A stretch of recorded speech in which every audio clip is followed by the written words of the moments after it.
Today, there are many different views over the Eighth Amendment. Some are calling for a yes vote, some are calling for a no vote. The Constitution stated in 1983 an act to amend the Constitution, 7th October 1983, whereas by virtue of Article 46 of the Constitution, any provision of the Constitution may be amended in the manner provided by the article. And whereas it is proposed to amend Article 40 of the Constitution, be it therefore announced by the heretics as follows. Amendment of Article 40 of the Constitution. 1. Article 40 of the Constitution is hereby amended as follows. The question we should be asking ourselves today is the right of a woman to have a decision over her body, the right to abortion, the right and life to an unborn child. Why should we travel abroad for an abortion? How best can we solve the problem? And finally, who have the right to decide what, why, and when. If you're just watching or tuning in, this is a dedicated program from the Republic of Ireland to our viewers watching the J-Request show. Please be warned that this is a sensitive subject, debate, but most especially it is educative. Thank you for watching and stay tuned for more of this show. Welcome back, everybody. Thank you. Thank you very much. Hello, viewers. Thanks for tuning in. I'm your host, Chris Corners, and welcome to the J-Request show. Today, we put together what we call the Eighth Amendment of the Referendum. Joining me today on set is some wonderful guests. Please show some love for my guests on set, please. Thank you very much. Okay, just before we kick off today's show, I'd like you to know who my guest is. But first of all, let me get to know their name. And from? Marilyn O'Connor. Okay, and? Logan Raju. And also? Susanna Olatunji-Komolafe. And I'm Salome Bugwa. Thank you very much, guys, for coming on set here today on the J-Request show. This is the 8th Amendment, if you're just tuning in. And before we kick, so let's make some noise in the audience, please. Make some noise, everybody. Woo! Thank you very much. Okay, guys, thank you very much for coming in. First of all, let me start with Marilyn. Marilyn, can you tell us about yourself, please? Yes, I'm a best-selling author, okay, and an award-winning short film director and writer. Very good. And? My name is Logan Raju, and presently I'm involved in a big project called the Immigrants.ie. It's an online newspaper, and I've been involved with integration and a few different boards. I've been here for 35 years in Ireland, so wow, it's a learning curve. Very good, very good. Come on, round of applause for that, everybody. Very good. And just before I move to my left-hand side, I just want to ask Marilyn there, are you on a yes vote or are you on a no vote? I'm on the yes vote. And Logan? And I'm very much neutral. You're neutral, very good. Okay, we'll find it as the show kicks off. Okay, on my left here. Like I said, my name is Susanna Olatunji-Komolafe. I'm the CEO of the organization known as the Afro in Diaspora Center. And apart from that, I'm a freelance consultant in training and events, fashion and events. Yeah. Okay, are you on the yes or no vote? I'm really much on the no side. Very good. Okay, and also? My name is Salome Bugwa, as you've heard earlier. I'm the president and founder of Akidwa, the Migrant Women's Network in Ireland. I'm a human rights and gender equality activist, and I've recently been nominated into the Human Rights Commission, so I'm a commissioner for human rights too. Okay, are you on a yes or no vote? I am definitely for yes. Oh wow, wonderful. Come on, show some love for my wonderful guest. Okay, well, to kick off on today's show is the 8th Amendment. This has been a topic here in Ireland. So for people who are watching this show, just so you know, this is a very sensitive topic, but also it's going to be very much educative. So today, guys, thank you all for coming in. We're talking about the 8th Amendment, and it has been one of the most talkable issues right now in Ireland. You're voting for your yes vote. Yes, absolutely. So can you educate us, enlighten us, why yes, based on what we're talking about the 8th Amendment? Well, I firmly believe that women should have freedom of choice. It's their body, it's their decision. In my own circumstances, 18 years ago, I was offered an abortion because I got pregnant after being sterilised. And for me as Marilyn, with no other agenda than me as the person, abortion wasn't for me. But my choice doesn't mean to say that it's right for everybody else. Everybody, I feel, every woman should have a freedom of choice. Okay, amazing. Okay, can I just move to my left-hand side? You're voting no. Can you tell us why you don't want to know, based on the information Marilyn is just talking to us about, our personal experience? Now, when I say I'm voting no, I'm basing it on the fact that I'm a woman.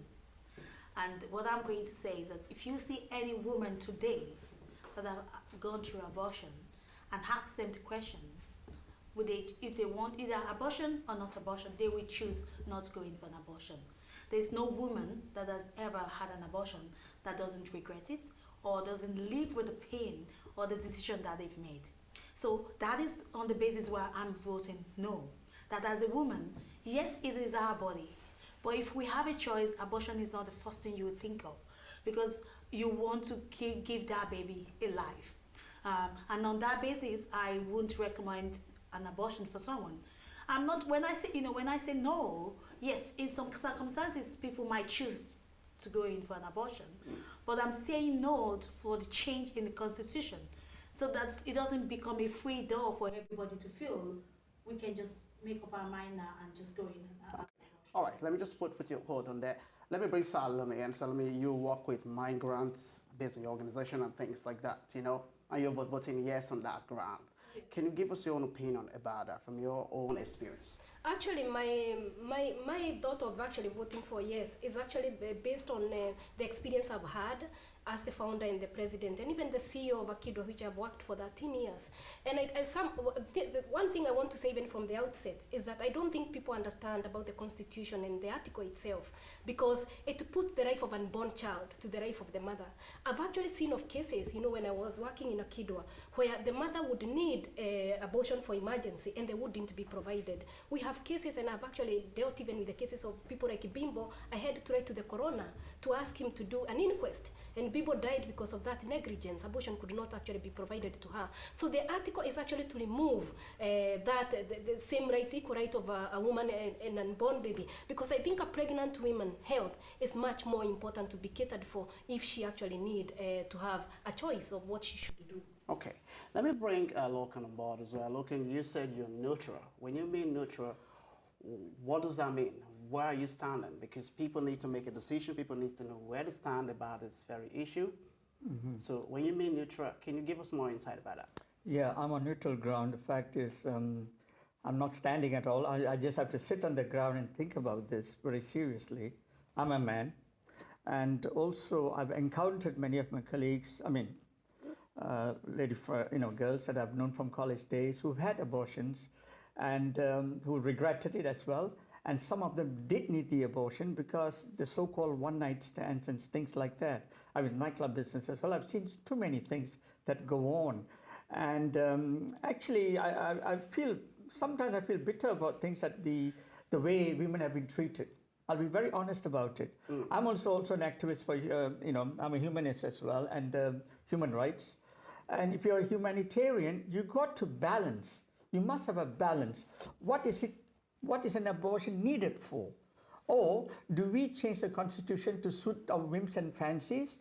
Or, at the end of the day, one man's food is another man's poison. True. So the thing is, we have to be very careful we have to really sit back and think about this.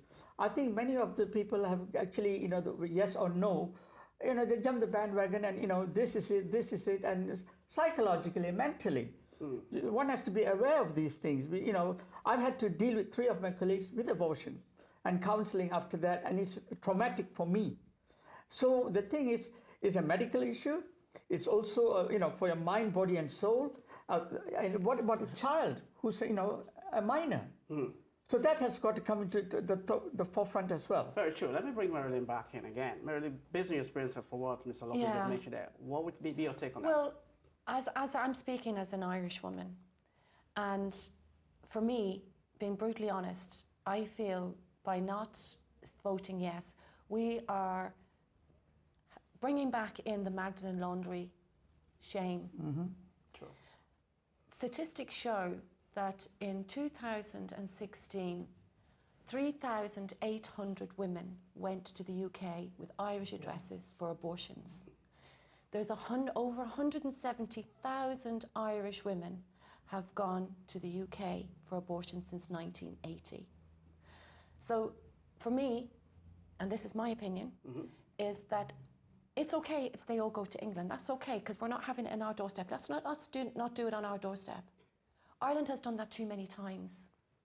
And I feel that we have to move with the rest of the world. We have to move with the rest of the countries that allow this to happen. Yeah, but from what people are kind of saying as well, they're kind of saying that it's all about legalizing abortion. It's not actually the abortion issue that they're actually looking at. And that's one issue why people are not, some people are saying, oh, I'm not happy with it, I don't want to vote yes. Because it's the legalization is the problem. Because if you look at it, most doctors will say, okay, well, there are not enough people coming on board to actually do this thing, so why should we vote yes? So from what you're coming from, I understand that, and I agree with everybody kind of giving their own opinion. But if you look at it, do you think if they legalize it, would that not be abused? Would there be kind of strict restriction on what? I really think that it's very, very much up to the government to totally be very stringent on their legislation so that the service is not abused. I mean, you know, if a woman has been raped and she's pregnant, she should have the choice. You know, if a child is not going to have mortality, or the woman's life is in danger, absolutely, you know, we have to come out of the dark ages and stop pushing our problem onto the UK, because that's what we're doing. Okay, so we're going to go to a quick break. So viewers at home, if you're just stopping by, this is the 8th Amendment. It's a huge debate going on right now, so we'll be right back after this break. Thank you. Thank you very much.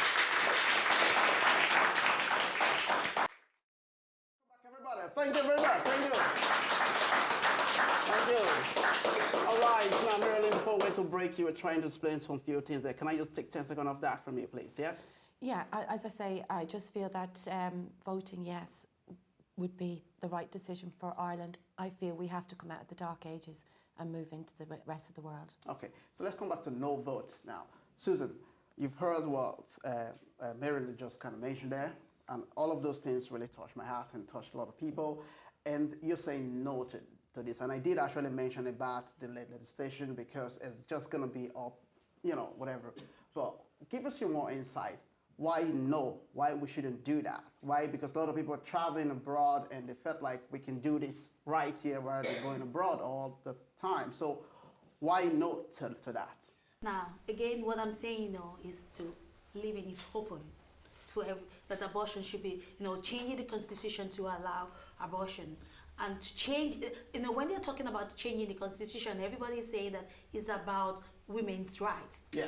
It is not, it is our rights, it is our body, yes, but they're not giving us the right anyway. They're making the choice for us. They are men that are actually deciding making those decisions for us. Even though we're going on to the polling to make the vote, but they are the one telling us that, oh, we can get you pregnant, and if you don't need it, we can rape you, get rid of the baby. Yeah, but the Constitution says it can be amended as well. Yeah. So the Constitution does not state that it is just this. It said it can be amended under 1983. But to amend it, they have to take away the clause. They can't amend it without taking away, because that constitution have already stopped them from amending it. And what they want to do initially is to take away that constitution that stopped them from amending it. Yes, but what about the women traveling abroad, going to the leaving the country, the risk involved in all of that? Why is it that they cannot do it here? Now, I'm not going to talk about the people that are traveling away to go and abort, because going to do abortion is a choice. It's a personal choice. But what I'm saying is, for me, based on this election that is coming up, on the constitution that wants to be changed, I'm voting no.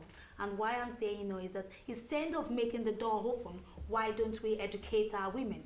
Why don't we educate them not to get pregnant? Why are we telling them, okay, go and get pregnant, then you can come and get, you will always have an opportunity to abort that baby. Okay. Abortion, before you go, abortion includes two lives, not just the woman. the baby is part of that process as well. Okay. So we're getting rid of two lives, not just the baby. Let me just bring Salome on that. Now, she's just mentioned that. Can I have your own take on that? Yeah, I think it's very hypocritical to say that, you know, we should not have abortion and we should have all this. I think people should have a holistic approach of where there are several choices. You know, when we talk about gender equalities and women's rights, it's actually exactly about that. That women can have those choices that suits them, that actually don't put their health into risk, that doesn't actually hinder them from being what they want to be. Yeah, and that's what has happened for so long. Well, there is protection there. There is aftercare. Exactly. There are all the different things to actually use to protect yourself from you not to get pregnant. Why are those not going to be used anymore? Or? We've been talking about that, and what we are saying here, that will be there, and maybe the country or the government should invest more on women reproductive health as well. For example, in Akido, and you would see the high level of cases that we have had of women who have died are actually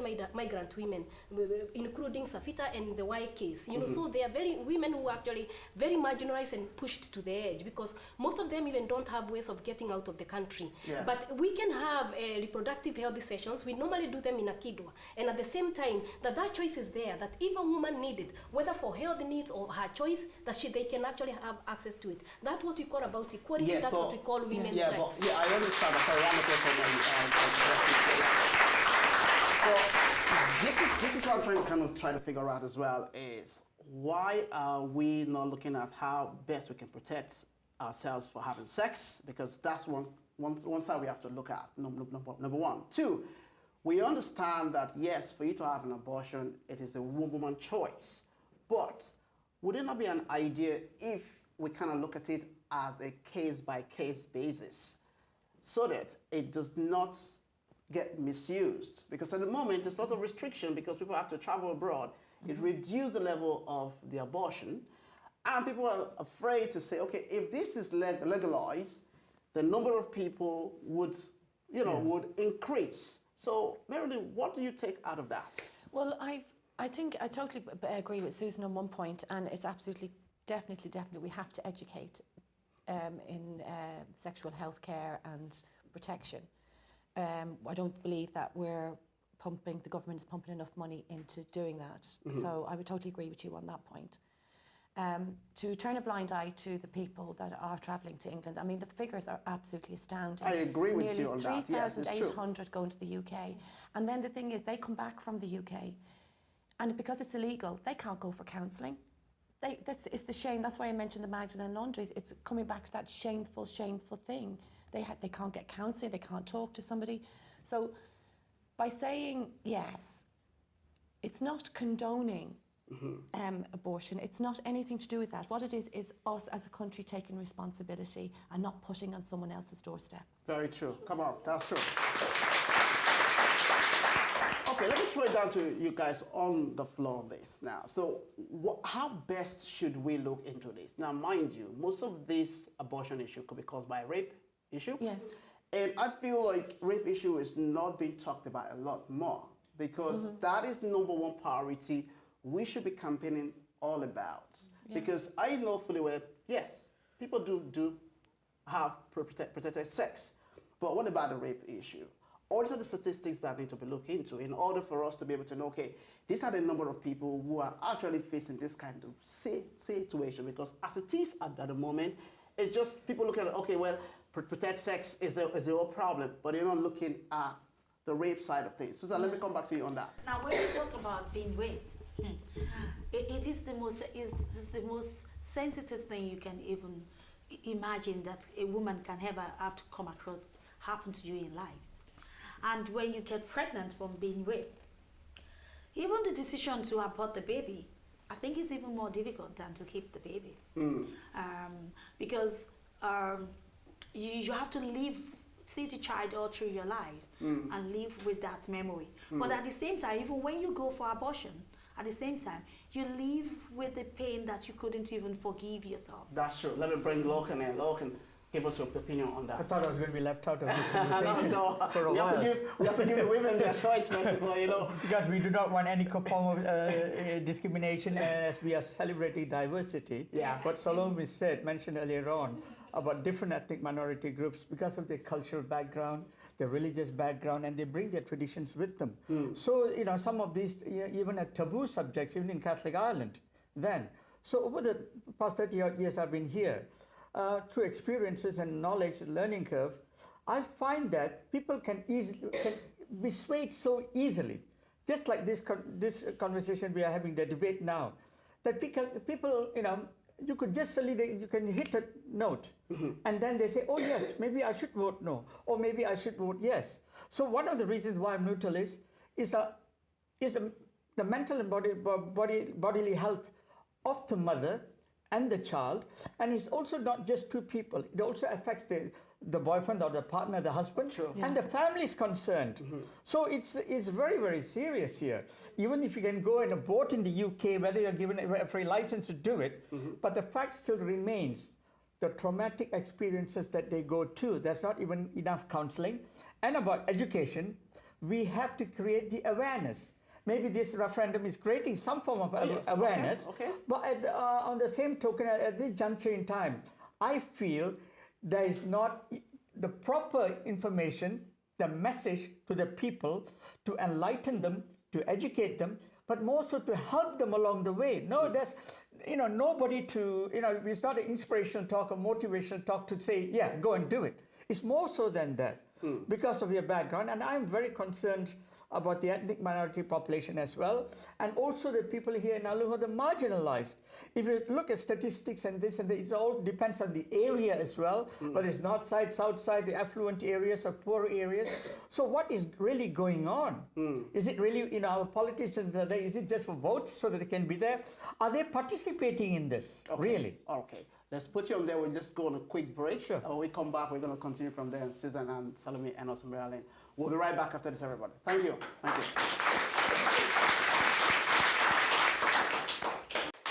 Everybody, thank you. Okay, look how we just went on a quick break there. So can you just give us a quick outline of what you were saying there before we wrap things up? All right, thank you. All I want to say is really at this juncture in time is, you know, the food that is eaten is not necessarily forgotten, okay? I feel that we need more education to create the awareness for the people, whoever and whatever background they come from. And people have to realize that this referendum is going to influence a lot of people, okay? So forewarned is forearmed. So think carefully before what you're doing, because it affects a lot of people. It affects the country. Very true. Okay, let me just come back to Salome. Yeah, just to say, and to add on what he's saying is that we are living in 21st century where women should actually be given choice of their own lives and their own bodies. You spoke about, you know, cases of rape and all that, which actually contribute to mental health. We have the Y case, her case was actually rape, and she's mentally gone. I think it's very, very bad when we leave women into very vulnerable situations and actually damaging their life more than they could be. Okay. And let's bring it back to... Like she was saying, the men are the one putting us into this vulnerable situation. And they tell us it is our choice. Make that choice and get rid of the pregnancy. No, it is not our choice. Voting no gives you your right as a woman. And I think we should consider that. When you vote no, what you're trying to say is that you are saying that I have to be able to decide myself, to educate myself enough to decide, to make those decisions myself, not somebody telling me what to do with my body. Because that is what I feel this election is trying to tell us. Yes, they say they're giving us power, but they're taking the power away from us by saying we should vote no. So in your case, you don't want to know? Yeah, I think I am. All right, let's bring the last voice to Marilyn as well. So what would be your last take on this? I think I would disagree totally with Susan in that absolutely by voting yes gives us choice. By voting no, we have no choice. Okay, a round of applause for that, everybody. Thank you. All right, viewers at home, I want to say a big thank you. A round of applause for Marilyn, everybody. Thank you. And also to Logan as well. Thank you. And I'm going to give it up for Susan, everybody. Thank you. And also to Salome as well, everyone. some noise, everybody. Woo! Thank you so much. This is how we're gonna wrap things up, guys. I want to say thank you so much. I believe everything we've shared today on this show will enlighten our viewers from all different class, all different nationality, all different organizations. But at the end, it's gonna be up to every individual to make that decision. Absolutely. Like Logan mentioned that, it is for the good of the country and for the good of the future. Like you mentioned, it's for women rights to their body and make a decision. And for you, it's for the right decision not to legalize it so it cannot spread over the place. And I'll go with yourself, Salome, as well, based on information Marilyn shared. So everybody is all saying the same thing. But at the end, it's one decision we make. That's what counts. So from everyone in the studio, I want to say thank you so much to all my production crew. It wasn't easy. It's been weeks and weeks and weeks planning to make this happen. Thank you so much to my wonderful audience in the studio. Don't forget, it's Zero Question. I'll come your way next week. Take care and God bless. See you next week. Thank you, everybody. Thank you.